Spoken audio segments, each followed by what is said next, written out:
The United States claims that China has influence and control over the Panama Canal and or areas around the canal. Is that true? And what's your response to the Panamanian president announcing that he might end the 2017 Belt and Road Initiative with your country? Thank you. So I'll answer your second question first, since this is directly related to China. Let me say that I think the accusation against China is totally false, is groundless.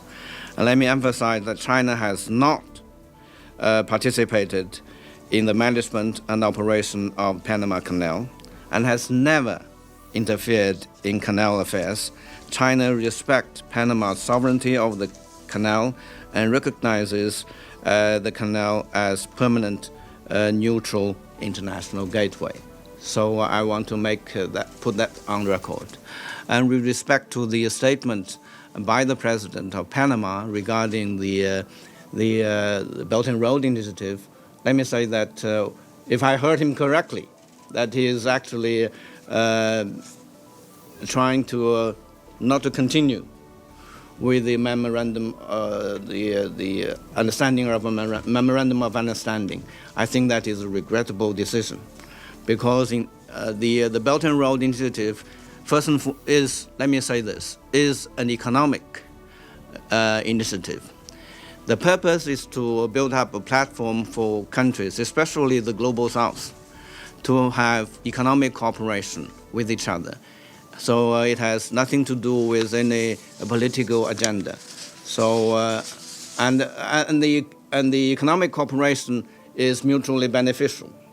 So we do hope that country would see this in the proper light, and the smear campaign that is launched by the U.S. and some of the other Western countries on the Belt and Road Initiative is totally groundless. And so we will continue with our efforts in the hope that the Global South can work better, and China can provide assistance to the development of all these developing countries. Dear friends from the press, good afternoon, and thank you for being here. And let me also extend a happy Lunar New Year to all of you. It is an honor for China and for me personally to assume the Security Council presidency for the month of February. We see this as an important responsibility. We will discharge our duties in a constructive and professional manner to promote solidarity among Council members and ensure that the Council fulfills its mandate. This morning, Council members held an internal consultation and adopted the program of work for this month, which I'm glad to share with you now. First, China will hold a signature event on multilateralism and global governance. It will be a Security Council high-level open debate on February the 18th, under the theme of practicing multilateralism, reforming and improving global governance. The Chinese Foreign Minister Wang Yi will come to New York to preside over this meeting. We are also inviting foreign ministers or senior officials of other countries, including non-security members, to attend.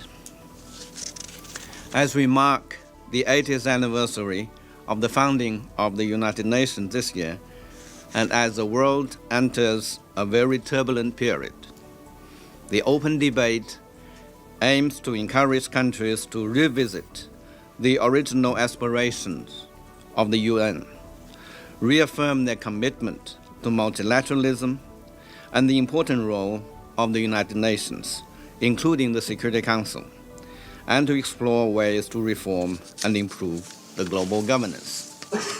Second, the situation in the Middle East remains a priority on the Council's agenda.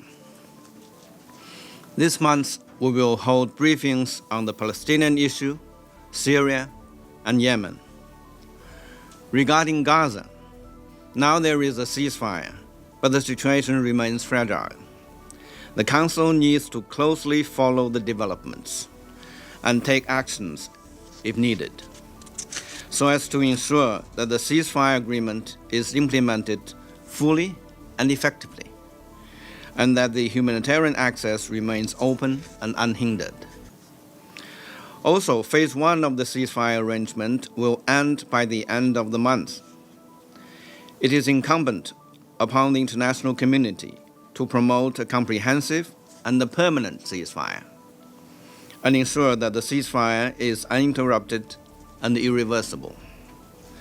Of course, the situation in West Bank also merits our close attention. Just yesterday, we heard reports of the IDF's military attacks against residential blocks in the Jenin and Tukam camps. And this morning, I met with Minister Mansour of the Palestinian mission, and he explained he actually presented a letter to the President of the Security Council and asked the Security Council to take swift actions to stop the situation. And we are in consultation with member states of the Security Council on a possible meeting, and we are consulting on the format and the timing of that meeting. And in addition, of course, considering the challenges UNRWA is facing with, the Council will pay close attention to issues related to the agency and the humanitarian situation in the occupied territories. Turning to Syria, the situation is still critical and fragile. At present, the Council's focus is on supporting Syria in maintaining unity and restoring stability, and starting a credible and inclusive political transition in line with the principles of Council Resolution 2254. At the same time, we must do everything we can to prevent the resurgence of terrorism and extremism, both in and from Syria. Third, Africa will be another priority on the Council's agenda. This month, the Council will hold briefings on UN missions in South Sudan, in Libya, and in Central African Republic, as well as the situation in Sudan. Recently, the situation in Eastern DRC is deteriorating rapidly, which could further jeopardize peace and security of the region. We at the Council will closely follow the developments and act in a way that is most conducive to the cessation of hostilities and the easing of tensions. At present, the political and security situations in some parts of Africa are extremely volatile. There are huge challenges in terms of peacekeeping and peace building, as well as humanitarian assistance. The Security Council and the wider international community must maintain and increase their attention and support for Africa. As the President, China will work with other Council members, the A3 in particular, to promote dialogue and consultation and seek political solutions on African issues. In addition, this month the Council will discuss the semi-annual report of the Secretary General on the threat posed by ISIL or Daesh. This will provide an opportunity for Council members to further coordinate their counter-terrorism efforts. The Council will also hold its annual dialogue with the peacekeeping police. The meeting will be focused on how peacekeeping police can better participate in PKOs in the context of the peacekeeping transformation. And also, the Council will hold consultations on the 1718 Committee regarding DPRK-related sanctions. And apart from what I have mentioned, the Council will keep abreast of other hotspot issues and will be prepared to discuss and take action in light of the latest developments. So these are a brief outline of the work planned for the Council for the month of February. As you can see, it is already quite full, but we are certain that there will be new issues coming up. So as the rotating president, China will engage extensively and closely with all parties on all issues on the agenda and try our best to build the broadest possible consensus. We also encourage Council members to consult with each other to enhance trust and bridge differences. We will continue our efforts to improve the efficiency of the Council. We will also invite civil society representatives to participate in relevant meetings as appropriate in order to provide fresh perspectives to the Council. We will also keep in close contact with the media to ensure transparency of our work. And that's all for me, and now I'm ready to take your questions. Okay, we come to the Q&A sessions. I will be the moderator. Before asking questions, please kindly just introduce yourself and the organization you represent. Thank you. To start, we just follow the tradition and give the first question to the representative of ANCA. Edith, please. Thank you very much, Mr. Ambassador. On behalf of the United Nations Correspondents Association, for doing this briefing, and let us all wish you a very happy Lunar New Year, and I'm sure we all hope for perhaps and hopefully a more peaceful Lunar New Year. I have two questions. First, do you envision a Security Council resolution on the conflict in Congo between the government and M23? And secondly, the Trump administration this weekend imposed 10% tariffs on Chinese goods coming into the United States. Could you comment on that, and do you expect any impact on the United Nations of this move? Yes, on Congo, indeed, yes, we are very concerned about the situation in Congo. I think what is most important is to have the ceasefire, and also it is important that the M23 withdraws from the territory it has occupied. And we also urge the two countries, Rwanda and the DRC, to engage in peace dialogues. And with respect to a possible resolution, indeed, one member of the Security Council is floating the idea that there might be a resolution along the lines I have outlined.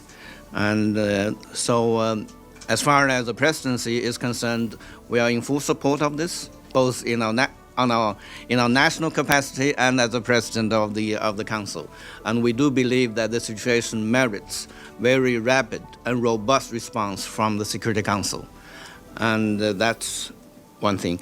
And on the U.S. tariffs, indeed, thank you for raising that question, which gives me an opportunity to respond to that.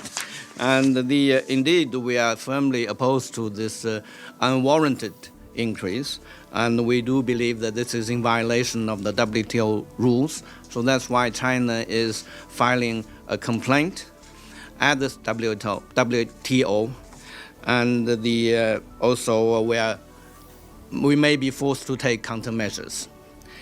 And let me also emphasize that there is no winner in a trade war. And we do hope that the U.S. should look at its own problems, really find a solution that is beneficial not only to himself and also to the whole world. And frankly speaking, I don't think that raising tariffs is beneficial to the U.S. itself. And also I want to mention that the excuse for raising the tariffs is on the fentanyl. Let me also say that this is also very, very much unwarranted. And China is one of the countries that has the most stringent regulations on fentanyl. Actually, we have regulations on all fentanyl-related substance. Actually, China is the only country that put the whole category of fentanyl-related substance under regulation. And so, again, on this issue, the U.S. Should approach this issue more from its own perspective. For instance, look at the demand side of the fentanyl, and rather than shifting the blames onto others. I don't think that will be a good for the U.S. itself. Thank you. Camilla, please. Thank you very much. Thank you, and thank you, Ambassador. Happy New Year, as others have said. It's Pamela Falk from U.S. News and World Report. Following on Edith's question, on February 18th, when your foreign minister comes here, do you expect any conversations here at UN headquarters or in Washington on the U.S.-China dialogue that's going on, continuing to go on the tariffs, or with you and what promises to be the new U.S. Ambassador Elise Stefanik? Thank you. Well, on the foreign ministers meeting, actually, as I said, we are extending invitations to all members of the Security Council and also non-members of the Security Council to attend the meeting. And we don't know whether Secretary Rubio is coming to New York. If he comes, I'm sure that will be a very good opportunity for the two foreign ministers to meet. And as far as I'm concerned, well, tariff is not I don't think it is a subject for the United Nations here. It is a subject for the WTO. But, well, I'll be happy to discuss any issue with my counterpart from the United States. Thank you. Thank you. Next, Chinese journalist, Xinhua, please. China Xinhua Youth Agency.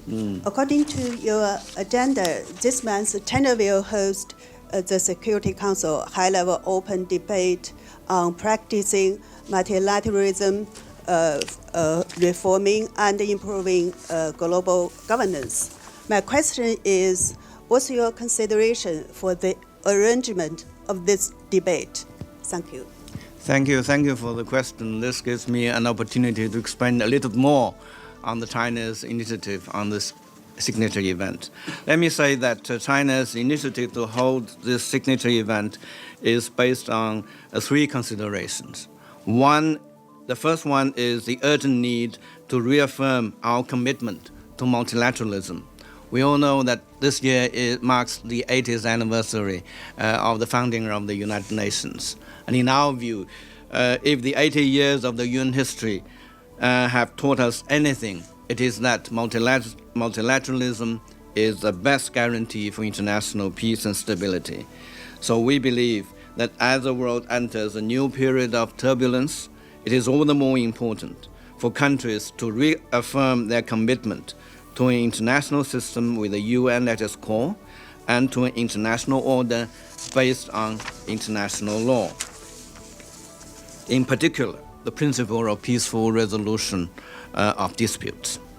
And second consideration is the urgent need to improve global governance. It is our belief that facing the myriad challenges around the world, no country can stay aloof or unaffected. The only option is to work together. At present, there is an increasing call in the international community, among the Global South in particular, for reforming and improving the global governance system. In our view, global governance reform is not about dismantling the existing system or reinventing the wheel. Our approach is one of innovation and improvement. It is to better reflect the changing realities of the global political and economic landscape and the common aspirations of the Global South. The aim is to build a more just and equitable global governance system, one that addresses the global governance deficit and ensures that its benefits are shared by all. Our third consideration is the urgent need to strengthen the role of the Security Council. The Security Council is at the core of the global collective security mechanism. The whole world looks to the Council members to work together to fulfill our duties mandated by the UN Charter. Yet, unfortunately, long-established practices that have served us well over the years are being eroded. Solidarity and cooperation are being replaced by division and confrontation. And very often, the Council has been unable to do anything in face of major security crisis. This situation cannot continue. The Council must rise up to its responsibilities, and for that to happen, it must return to the path of multilateralism and the mutual consideration. So these are the rationale behind China's initiative to hold the signature event on multilateralism and the global governance. So we expect, as I said in my opening remarks, that the member states, in particular, the members of the Security Council, should reconfirm their commitment to multilateralism and to the role of the UN in order that the world could move in a better direction. Thank you. Okay, Governor, please. Good afternoon, Ambassador. Happy New Year. Gabriel Elizondo from Al Jazeera English. 2 questions, sir. Number 1. Oh, okay, yeah. Either in your capacity as president or in your national capacity, what exactly are you looking for on the West Bank issue in terms of coming out of the Council in perhaps the coming days? And second question on Panama, the United States claims that China has influence and control over the Panama Canal and or areas around the canal. Is that true? And what's your response to the Panamanian president announcing that he might end the 2017 Belt and Road Initiative with your country? Thank you. So I'll answer your second question first, since this is directly related to China. Let me say that I think the accusation against China is totally false, is groundless. And let me emphasize that China has not participated in the management and operation of Panama Canal and has never interfered in canal affairs. China respects Panama's sovereignty over the canal and recognizes the canal as permanent neutral international gateway. So I want to put that on record. And with respect to the statement by the President of Panama regarding the Belt and Road Initiative, let me say that if I heard him correctly, that he is actually trying to not to continue with the memorandum, the understanding of a memorandum of understanding. I think that is a regrettable decision, because in the Belt and Road Initiative, first and is, let me say this, is an economic initiative. The purpose is to build up a platform for countries, especially the Global South, to have economic cooperation with each other. So it has nothing to do with any political agenda. So and the economic cooperation is mutually beneficial. So we do hope that country would see this in a proper light, and the smear campaign that is launched by the U.S. and some of the other Western countries on the Belt and Road Initiative is totally groundless. And so we will continue with our efforts in the hope that the Global South can work better, and China can provide assistance to the development of all these developing countries. And coming back to the West Bank. Yeah, in the West Bank, we are, as I said, we are following the situation very closely, and we have seen the reports that the military attacks on Jenin and the refugee camps. So we do hope that the situation can improve, and Israel should stop attacking the Palestinian people. And with respect to the Security Council, and as I said, we are coordinating with member states, and we'll be happy to convene a meeting and in order to express our views and, if possible, take appropriate actions. Next, Michelle, please. Thank you, Ambassador. Michelle Nichols from Reuters. Just following up on all the other questions that have already been asked with regard to US-China relations and the deterioration that we're seeing at the moment, how do you think that might impact work here at the UN between yourself and your new incoming US counterpart? Do you think these tensions could affect anything else that the Security Council is dealing with? Well, I'm sure most of you have seen the hearings that the new PR of the U.S. had, and I saw most part of this. And I would like to say that from that hearing, I can see that she's a smart lady, articulate, and well prepared. And of course, I also took note of some of the prejudices and the misconception that he has expressed, which we strongly object to.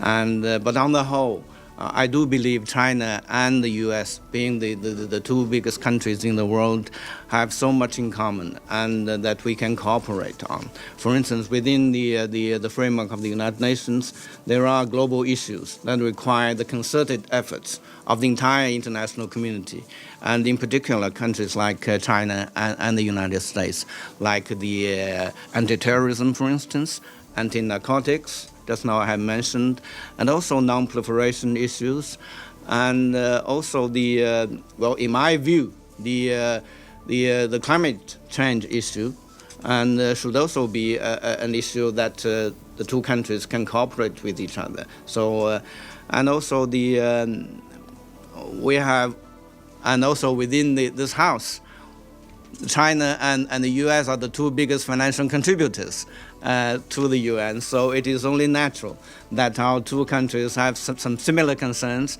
on how to enhance the efficiency of the Secretariat and the UN's work. So there are many things that China and the US can work together.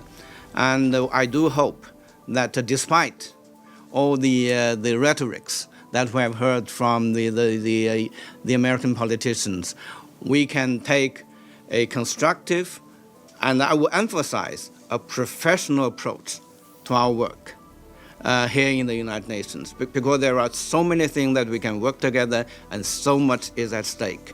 If China and the US can work together and jointly, I'm sure we will be able to solve many problems and make the world a better place to live. Thank you. Okay, next, Dennis, please.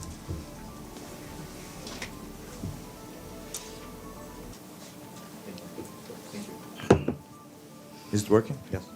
Thank you so much. Thank you. In September, a ministerial meeting of the Friends for Peace group on the Ukrainian crisis was held at the United Nations headquarters.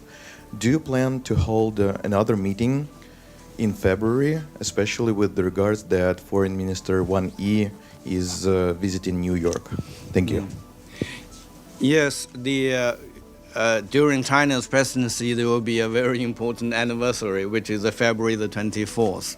And this is the day when 3 years ago the conflict in Ukraine started. So there are already countries who are proposing to have a meeting on that date. And as a president of the council, China is obliged to make a proper arrangement according to the rules of procedures. And as the past practice, most likely the Russian Federation will propose a counter meeting, and we will also be obliged to arrange for that meeting. And respect to the friend of the chair for Ukraine, indeed, this is we already had two meetings. One is at the ministerial level, and the other at the PR level. And the purpose is to build a platform for the global South to have our voices heard, because this conflict is not only affecting the two countries, it has global ramifications. And it is important that the Global South should highlight the global ramification of this conflict. For instance, the food security, the energy security, and also even the maritime transportation. So that is the purpose of our setting up this Friends of the Chair, group of friends, Friends for Peace. That's right, and for this February, for the coming months, yes, this group, we are thinking about having another meeting to evaluate the current situation. We know there are many things that are afoot concerning this issue, and there are many ideas and proposals. We are very glad to see, as far as I can see, there are expressions of willingness to have a peace negotiation on both sides. And so we do hope that this can materialize and materialize soon. And we will first evaluate the situation, and secondly, we'll see if there is a useful role for the platform for this group to play in order to facilitate this peace dialogue, if that happens. Thank you. Okay, next, Yingqian from the Phoenix TV. Thank you, Ambassador. I'm Ying Qianchen from Hong Kong Phoenix TV. We see that China has launched the artificial intelligence DeepSeek recently, which has aroused global attention. And President Trump said this could be a wake-up call for the countries. And he said the U.S. should win the competition between the U.S. and China on the AI developing. And we see that the U.S. Navy and also Texas has announced to ban DeepSeek. What's your response on that? And also last year, the UNGA has approved this resolution to enhance the global cooperation on AI. How would the U.S. and China cooperate while competing on AI development? Yeah. Thank you for the question. Indeed, the DeepSeek has caused global sensation, and also some commotion or even panic in certain quarters. And so I'm not a technical person, so I will not go into the technical details. But I'm sure, and I encourage all of you to use it. It will come in handy when you write your news reports, I'm sure. And but as I said, I will not go into the technical details. But I think the takeaway from this, for me, in particular, is that the technological containment and technological restriction do not work. I think that is a lesson that the whole world should learn, in particular the US should learn. And I've said this before, and I'm going to say this again. Never, ever underestimate the ingenuity of the Chinese scientists and engineers. And also I want to say that some of the knee-jerk reactions from some quarters is totally unwarranted. What we need is not more bans or more close-ups or more closures. Look at the Huawei, look at TikTok, now the DeepSeek. How many more do you want to ban? For us, the right approach is to open up, and is to have cooperation, both on the technological level and actually for the political level as well. And you mentioned the resolutions. Indeed, China and the U.S. being the two most advanced countries in terms of the AI, we have so much to cooperate. And as we always say, that AI has profound ramifications in all assets of human life. So actually, in my view, we cannot afford not to cooperate. And we need to cooperate in order to make the benefits of AI available to all countries, in particular in the global south. And actually, talking about the resolution, that is the reason why China put forward that resolution. That is to strengthen the international cooperation in terms of the capacity building, in particular for the global south. And actually, in addition to that, we all know that AI has both the benefits and also the potential risks. And there need to be real guardrails. And in order to have the proper guardrails in place as the AI develops, we need cooperation, in particular between China and the United States. If we have fragmentation, it can only enhance the risk and reduce the benefits. And I don't think that is in the interest of anyone, including the United States, and in particular, not in the interest of the whole world. So as I said, some of the knee-jerk reactions need to stop, and they are not warranted. Thank you. I'm sure that you have more questions to ask, but already it's more than 10 questions. You know that after the briefing, Ambassador have another event just to follow this. Therefore, I'll just suggest 2 more questions. Okay, 2 more questions. Okay. AFP, Amila.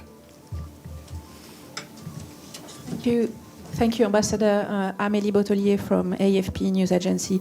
I have a follow-up on DR Congo. Last week in the Council, you joined your voice to clearly condemn Rwanda support to M23.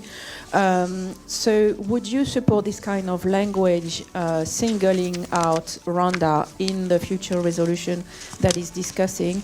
And what is your position on the DRC government requesting the Security Council to impose sanctions on Kigali? Thank you.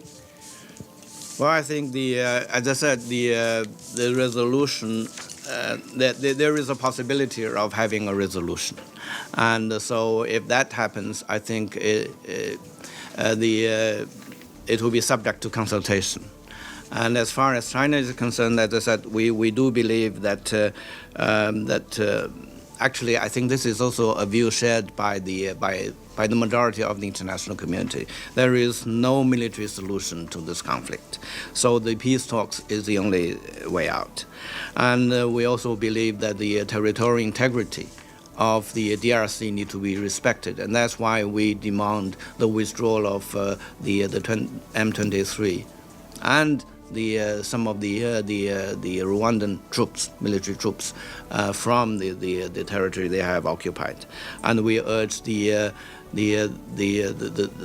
parties concerned to be more involved in the Luanda and Nairobi processes. So we do hope that both DRC and Rwanda should respond positively to the mediation efforts.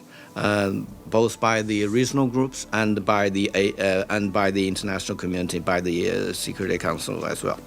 And the sanctions? And the sanctions. So I think we need to leave that open and see how far we can go. But I think the overwhelming role and the overwhelming view is that Rwanda should stop supporting the M23 in its military offensives. One. Everybody know you. Ambassador, actually, I want to ask you the DeepSeek question. Actually, DeepSeek generated that question, but it's been asked by Inchen. So I'll change to another topic. This month, the signature event is about implementing multilateralism. We know that the new U.S. administration now in the process of withdrawing Paris Agreement, withdrawing from WHO. We saw the sharp change of policy on UNRWA. And the incoming ambassador of U.S. also said that there will be America first, which means to curb the influence of China in the UN. With all this, what do you think of the withdrawing of multilateralism of the United States, and how are you going to communicate with the incoming new ambassador Stefanik on these issues? Thank you. Well, as I said in my opening remarks, I think now we are faced with all these global challenges, and no country can stay aloof or can stay unaffected. That includes the United States, even though it is as strong as a country like the United States. So, of course, we do believe that multilateralism is the way forward. And, well, as to the foreign policy of the United States, it's up to the Trump administration to decide what policy they pursue. But as I said, as far as China is concerned, we stand ready to cooperate with any country, including the United States. And as I said, China and the U.S. have so much common interest when it comes to the tackling the global issues. So we do hope that we will have a good relations. And again, I want to emphasize, despite of our political differences between our two countries, I think as diplomats, we need to be professional. I emphasize the word professional. And because there are issues that the diplomats, our mission is to build bridges. And I do hope that I can work with the new PR of the U.S. in building bridges for our two countries, despite the political differences, or despite whatever political differences we may have. Our mission should be to minimize, not to expand, or not to create more differences. Our mission here is to build bridges between our two countries, and then if there is a possibility, our two countries can work together to improve the life of the people of the whole world and to improve the situation. As I said, the world is entering a very turbulent period. So as two biggest countries, we don't need to fight each other. We need to work together and to fight against the common enemies of the world, like terrorism, like the climate change, like those cross-country crime, transnational crimes. There are so many things that need the cooperation of the two countries, and so targeting China is not the right way forward. Thank you. Many thanks for your extensive, for your thorough introduction and replies. Ladies and gentlemen, thanks you once again for being here today and for your continued interest in the work of the Security Council. This concludes today's briefing. Have a nice day.